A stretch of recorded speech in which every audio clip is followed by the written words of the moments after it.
Bismillahirrahmanirrahim. Dear students, Assalamu alaikum. Welcome to my channel Mathematics Tips. Today we discuss lecture number 2, Mathematics first year, unit number 1, example number 2.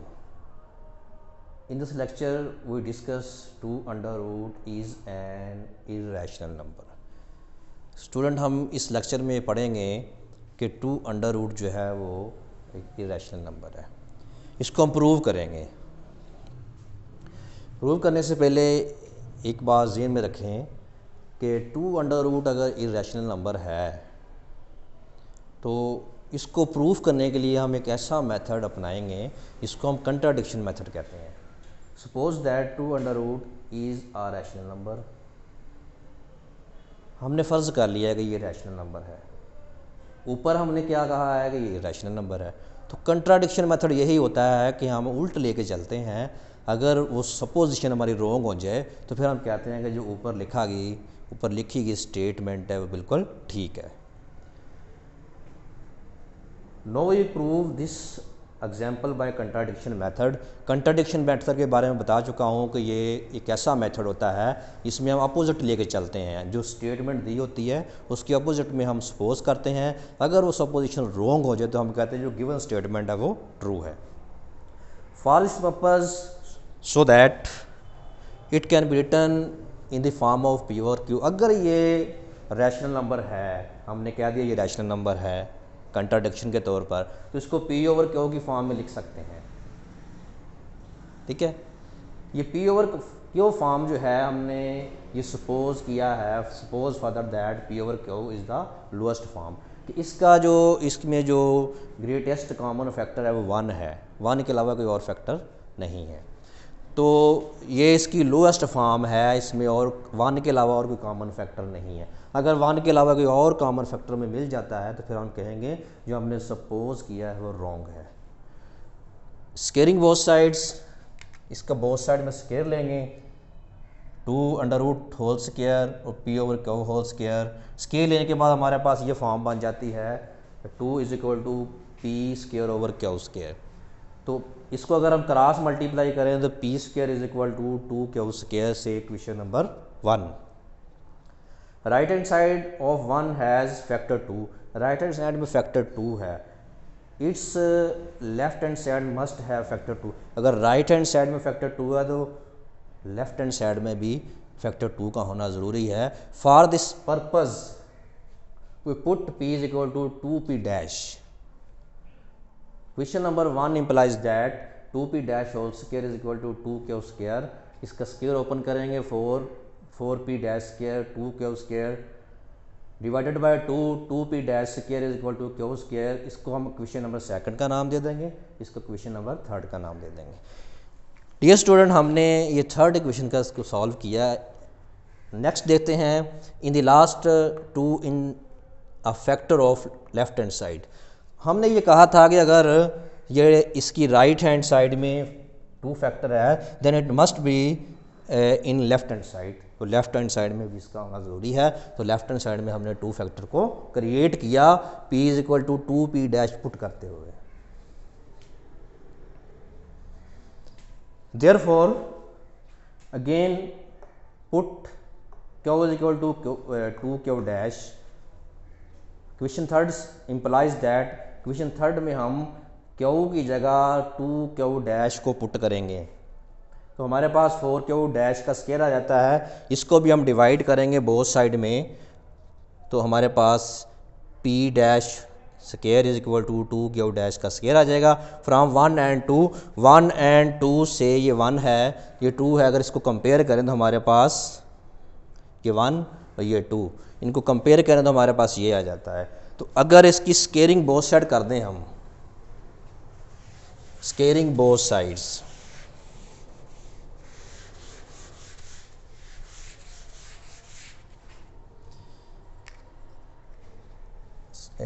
Sorry taking square root both side, taking square root both sides,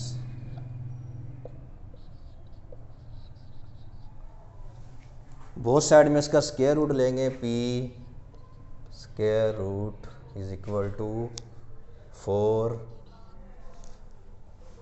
4p dash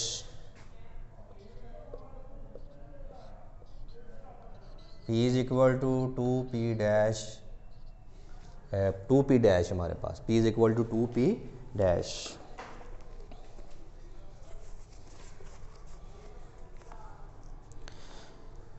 from third and fourth, from third and fourth, third and fourth को check करेंगे हम कि third है ये fourth है। इसमें देखें कि अगर हम p की ये वैल्यू यहाँ पे पुट कर देते हैं, p डैश का स्क्वायर, थर्ड हमारे पास क्या है, थर्ड को पहले लिखेंगे 2p dash whole square is equal to Q square.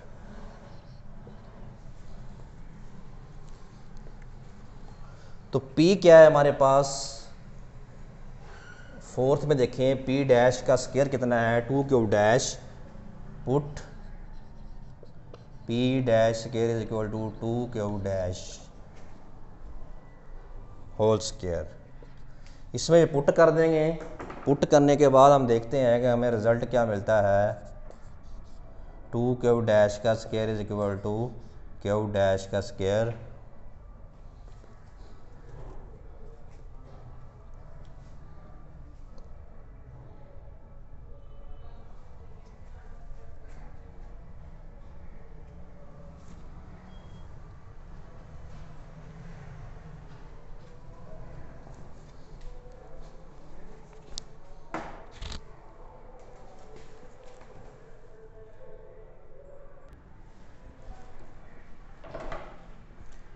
ये स्टूडेंट हमने क्या किया यहाँ पे कि p थर्ड और फोर्थ को जब हमने चेक किया, ये थर्ड है ये फोर्थ है, इसमें p डैश स्क्वायर की वैल्यू जो है हमने यहाँ पे पुट कर दी फोर्थ में, या p डैश स्क्वायर की वैल्यू हमने यहाँ पे फोर्थ में पुट की, तो हमारे पास रिजल्ट क्या बना, 2 इंटू 2q डैश का square is equal to q square. इसको मल्टीप्लाई करेंगे 4q डैश का square is equal to q square, taking square root both sides,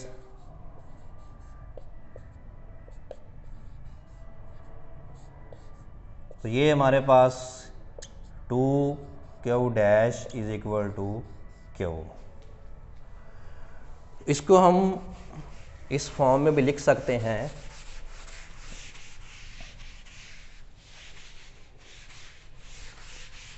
q dash q is equal to 2q dash. इसको हमने question number 5 का नाम दे दिया, इसको हमने क्वेश्चन नंबर 6 का नाम दे दिया। तो क्वेश्चन नंबर 5 को डिवाइड करेंगे क्वेश्चन नंबर 6 पर, तो हमें क्या मिलता है, p over q is equal to 2p dash over 2q dash.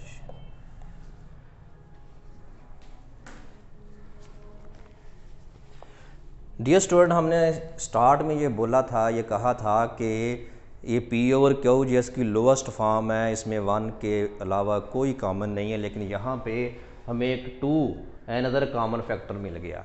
इसका मतलब ये हुआ कि हमने जो सपोज किया था वो गलत है। तो यहाँ पे फिर हम ये लिख सकते हैं, this contradiction is wrong, this contradiction is wrong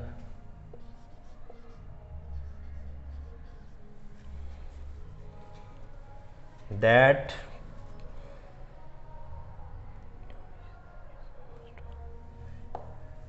this contradiction is wrong,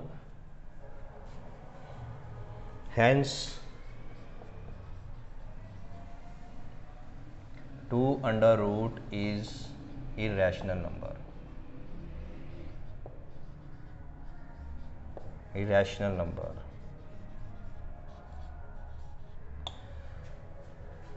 आज के इस लेक्चर में ये पढ़ा है कि 2 अंडर रूट अगर इरेशनल नंबर है तो उसको हमने कंट्राडिक्शन के तौर पर ये प्रूफ किया कि ये वाकई इरेशनल नंबर है।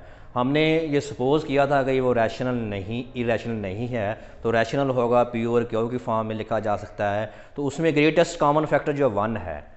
तो यहाँ पे हमें जब हमने कंट्राडिक्शन के तौर पर इसको प्रूव करना चाहा तो हमें एक और फैक्टर मिल गया, 2 common factor. Greatest common factor 1 है, लेकिन यहाँ पे एक और कॉमन फैक्टर मिल गया। तो हमने जो सपोज़ किया था हमारी सपोजिशन रॉन्ग होगी, फिर हमने क्या दिया 2 अंडर रूट इरेशनल नंबर ही है। तो 2 जो है हमारे पास 2 जो है ये एक प्राइम नंबर है, तो इससे हमें एक और रिजल्ट मिलता है। यहाँ पे नोट की फॉर्म में मैं लिखता हूँ कि every prime number in under root form, P under root form is an irrational number।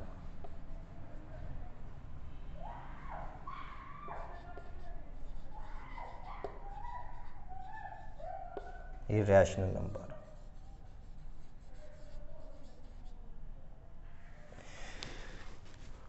वो 2 अंडर रूट हो, वो 3 अंडर रूट हो, वो 5 अंडर रूट हो, वो 11 अंडर रूट हो, ये सारे के सारे जो प्राइम नंबर है ये सारे के सारे इरेशनल नंबर हो गए। तो आज के इस लेक्चर में हमने ये प्रूव किया है कि जितने भी प्राइम नंबर होते हैं अंडर रूट की फॉर्म में वो सारे के सारे इरेशनल नंबर होते हैं। तो डियर स्टूडेंट, ये लेक्चर नंबर 2 जो हमने आज डिस्कस किया है, उम्मीद आपको पसंद आया होगा। अगर फिर भी आपको कहीं से कमी नज़र आए, आपको कुछ समझ ना आए, तो मुझे कमेंट्स करना है। इंशाल्लाह मिलते हैं लेक्चर नंबर 3 के साथ। अस्सलाम वालेकुम, अल्लाह हाफिज़।